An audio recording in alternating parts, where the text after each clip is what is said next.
Selamat pagi dan shalom Bapak Ibu sidang jemaat yang dikasih dan yang diberkati oleh Tuhan kita Yesus Kristus. Hari ini kita akan bersama merenungkan kebenaran firman Tuhan yang diambil dari kitab Perjanjian Baru, kitab Kolose pasal yang ketiga ayat yang kelima sampai yang ke-11 dengan judul perikop manusia baru. Mengawali perenungan hari ini, saya mau bertanya kepada Bapak Ibu jemaat Tuhan, berapakah usia Bapak Ibu saat ini? Mungkin ada yang 30 tahun ke bawah, 50 tahun, bahkan 80 tahun ke atas. Bayangkan, dan kita sama-sama menempatkan atau memposisikan diri kita masing-masing sesuai usia kita saat ini. Saya ambil contoh ketika berusia 30 tahun, sebelum mencapai usia itu kita bayangkan apa saja yang kita lakukan dalam kehidupan kita. Baik, buruk, berkenankah kepada Tuhan atau justru kita melakukan yang tidak berkenan kepada Tuhan. Semua itu tidak ada yang dapat menjawab selain diri kita masing-masing dan Tuhan yang melihat.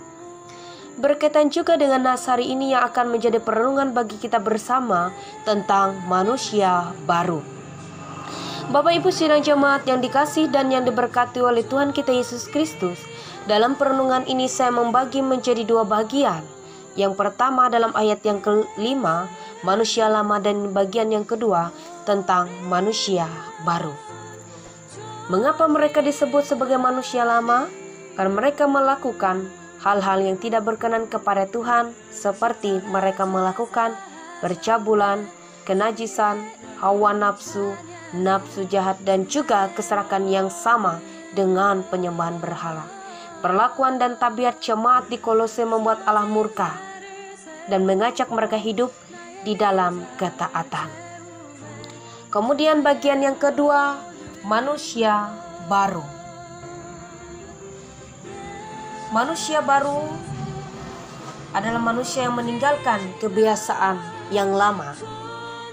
Dan di sini saya memberikan ada 7 syarat berdasarkan nas ini yang disebut sebagai manusia baru. Yang pertama, dengan membuang semua tabiat yang buruk seperti keadaan manusia lama, seperti yang disampaikan dalam ayat yang kelima tadi. Kemudian yang kedua, yang pemarah menjadi umat Tuhan yang peramah terhadap siapapun. Yang ketiga, yang melakukan kejahatan menjadi penabur benih kebaikan. Dan yang keempat, yang geram menjadi pribadi yang lemah lembut. Kemudian yang kelima, yang suka memfitnah menjadi pribadi yang dapat menegur dengan berhikmat. Kemudian yang keenam, yang awalnya mengeluarkan kata-kata kotor dari mulut, berubah menjadi orang yang selalu mengeluarkan kata-kata yang bermakna dan berfaedah. Sehingga itu menjadi berkat bagi orang yang mendengarkan dan pun menjadi berkat bagi kita yang menyampaikan. Kemudian yang ketujuh, yang hidup dalam dusta atau kebohongan menjadi pribadi yang dapat dipercaya dan yang berintegritas. Menjadi manusia baru memang tidak mudah dan butuh proses. Tapi tidaklah sulit ketika ada kemauan untuk menjadi pribadi yang menyenangkan hati Tuhan. Kristus sendiri akan berdiam di hati kita sekalian.